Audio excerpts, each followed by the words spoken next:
Assalamualaikum warahmatullahi wabarakatuh. Kami dari kelompok 6 akan mempresentasikan tentang tahapan dan prosedur pembentukan peraturan perundang-undangan yang terdiri dari yang pertama, Farhan Febriansah, yang kedua, Tesya Viana Putri, yang ketiga, Syaura Ramadhani, yang keempat, Askarullah, yang kelima, saya sendiri, Aldafa Ilham Zahresi. Selamat menyaksikan.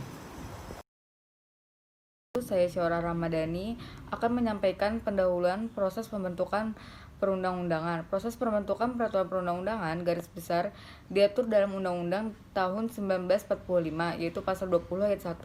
DPR memegang kekuasaan untuk membentuk undang-undang. Pasal 5 ayat 1 tertulis Presiden berhak mengajukan rancangan undang-undang atau RUU kepada DPR.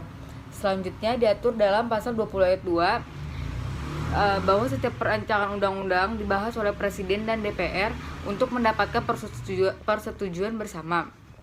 Selanjutnya lebih spesifik diatur dalam Undang-Undang Nomor 12 Tahun 2011 tentang tata urutan peraturan perundang-undangan. Dibentuknya Undang-Undang Nomor 12 Tahun 2011 didasari dengan pertimbangan bahwa UUD 1945 pertimbangan lahirnya Nomor 12 Tahun 2011 sebelumnya yaitu Undang-Undang Nomor 10 Tahun 2004 tentang pembentukan peraturan undang-undangan masih terdapat kekurangan dan belum dapat menampung perkembangan kebutuhan masyarakat mengenai aturan pembentukan peraturan perundang-undangan yang baik sehingga perlu diganti. Selanjutnya akan dijelaskan oleh Aska. Terima kasih. Baik, di sini saya akan menjelaskan tentang pembentukan perundang-undangan. Jadi pembentukan perundang-undangan ini terbagi jadi tiga, yaitu yang pertama ada pengertian pembentukan undang-undang, yang kedua ada dasar hukum pembentukan undang-undang, dan yang terakhir ada proses pembentukan undang-undang. Baik, di sini saya akan menjelaskan tentang pengertian pembentukan undang-undang. Pengertian pembentukan undang-undang di Indonesia, nomenklatur atau istilah perundang-undangan diartikan dengan segala sesuatu yang berkaitan dengan undang-undang, seluk-beluk undang-undang contohnya, misalkan ceramah mengenai perundang-undangan pers nasional. Falsafah negara itu kita lihat pula dari sistem perundang-undangannya. Menurut Bagirmanan, peraturan perundang-undangan adalah setiap putusan tertulis yang dibuat, ditetapkan, dan dikeluarkan oleh lembaga negara yang mempunyai fungsi legislatif sesuai dengan tata cara yang berlaku. Jadi pengertian pembentukan peraturan perundang-undangan ini adalah pembuatan peraturan perundang-undangan yang mencakup tahapan perencanaan, penyusunan, pembahasan, pengesahan atau penetapan, dan pengundangan. Undang-undang adalah peraturan perundang-undangan yang dibentuk oleh Dewan Perwakilan Rakyat dengan persetujuan bersama dengan Presiden. Dari pengertian di atas, dapat disimpulkan bahwa pembentukan undang-undang merupakan salah satu bagian dari pembentukan peraturan perundang-undangan yang mencakup tahapan perencanaan, penyusunan, pembahasan, pengesahan, dan pengundangan. Selanjutnya ada dasar hukum proses pembentukan undang-undang. Yang pertama, pasal 5 ayat 1, pasal 20, pasal 21, pasal 22D ayat 1, dan pasal 22D ayat 2 Undang-Undang Dasar Negara Republik Indonesia tahun 1945.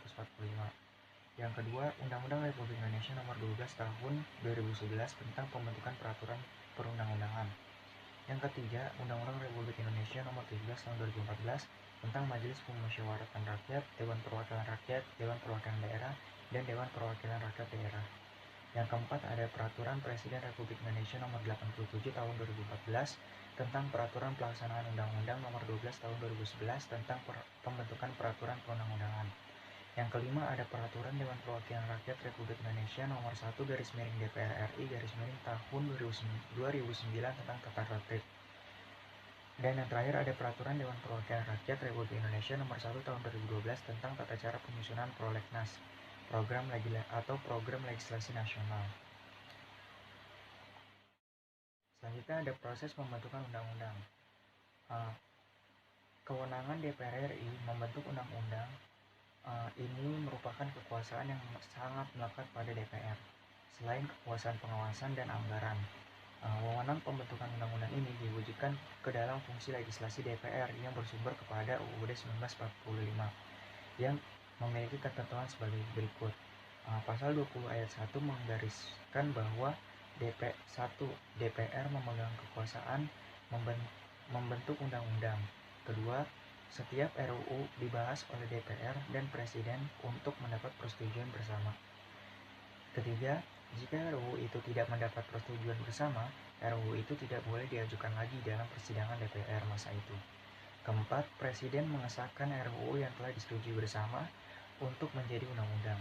Kelima, dalam hal ini, RUU yang telah disetujui tidak disahkan oleh Presiden dalam waktu 30 hari semenjak RUU tersebut disetujui.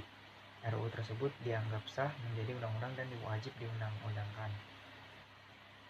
Kekuasaan membentuk undang-undang pada DPR merupakan wewenang atribusi yang diberikan oleh UUD 1945 yang dipegang oleh Presiden. Pra-Amendment UUD 1945 dipegang oleh Presiden. Akibatnya, beban untuk membentuk undang-undang ini diwujudkan dalam fungsi legislasi DPR menjadi tanggung jawab DPR sepenuhnya.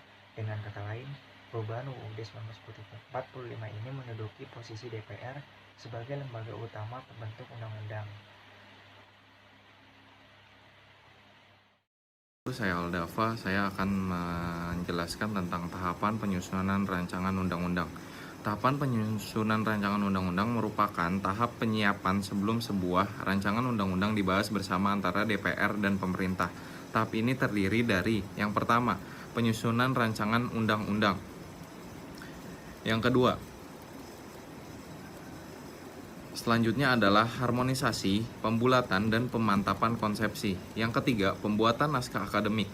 Naskah akademik adalah naskah hasil penelitian atau pengkajian hukum dan hasil penelitian lainnya terhadap suatu masalah tertentu yang dapat dipertanggungjawabkan secara ilmiah mengenai pengaturan masalah tersebut dalam suatu rancangan peraturan sebagai solusi terhadap permasalahan dan kebutuhan hukum masyarakat. Dalam Undang-Undang Nomor 12 Tahun 2011 tentang pembentukan peraturan perundang-undangan pasal 43 ayat 3 dinyatakan rancangan undang-undang yang berasal dari DPR dan Presiden atau DPD harus disertai naskah akademik. Pada ayat 4 dinyatakan bahwa ketentuan pada ayat 3 tidak berlaku bagi rancangan undang-undang mengenai yang pertama, anggaran pendapatan dan belanja negara. Yang kedua, penetapan peraturan pemerintah pengganti undang-undang menjadi undang-undang. Atau yang ketiga, pencabutan undang-undang atau pencabutan peraturan pemerintah pengganti undang-undang. Dalam pasal 48 juga dinyatakan bahwa rancangan undang-undang dari DPD disampaikan secara tertulis oleh pimpinan DPD kepada pimpinan DPR dan harus disertai naskah akademik.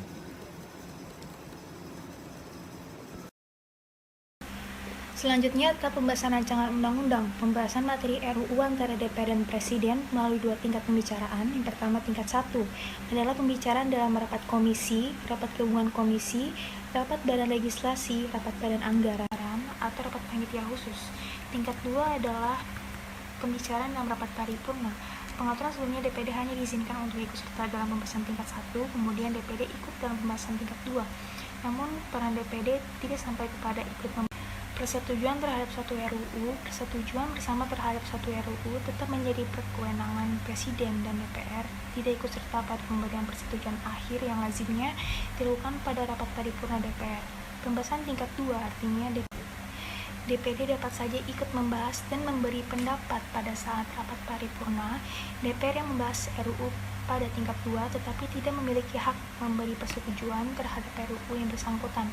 Persetujuan terhadap RUU untuk menjadi undang-undang terkait dengan ketentuan pasal 20 ayat 2 UUD 1945 yang menegaskan bahwa hanya DPR dan Presidenlah yang memiliki hak memberi persetujuan atas semua RUU.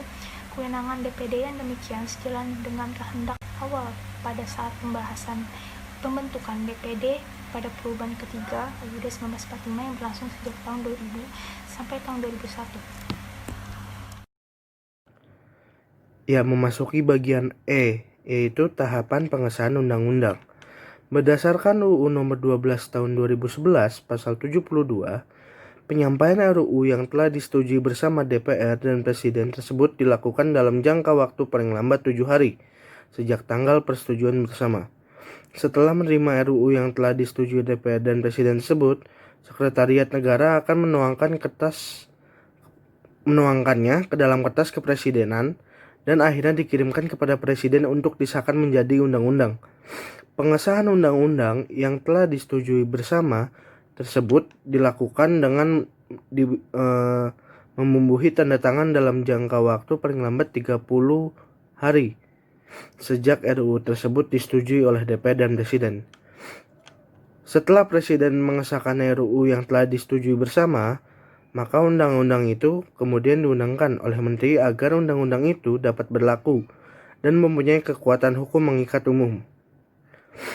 Jika RUU tersebut tidak ditandatangani oleh Presiden dalam jangka waktu paling lambat 30 hari sejak RUU tersebut disetujui bersama DPR dan Presiden, maka RUU tersebut sah dan wajib diundangkan. Sesuai dengan ketentuan pasal 73 ayat 3 Undang-Undang Nomor 12 Tahun 2011 dan pasal 20 ayat 5 UUD NRI tahun 1945. Mungkin sekian yang dapat kelompok kami sampaikan. Wabillahi taufiq wal hidayah. Wassalamualaikum warahmatullahi wabarakatuh.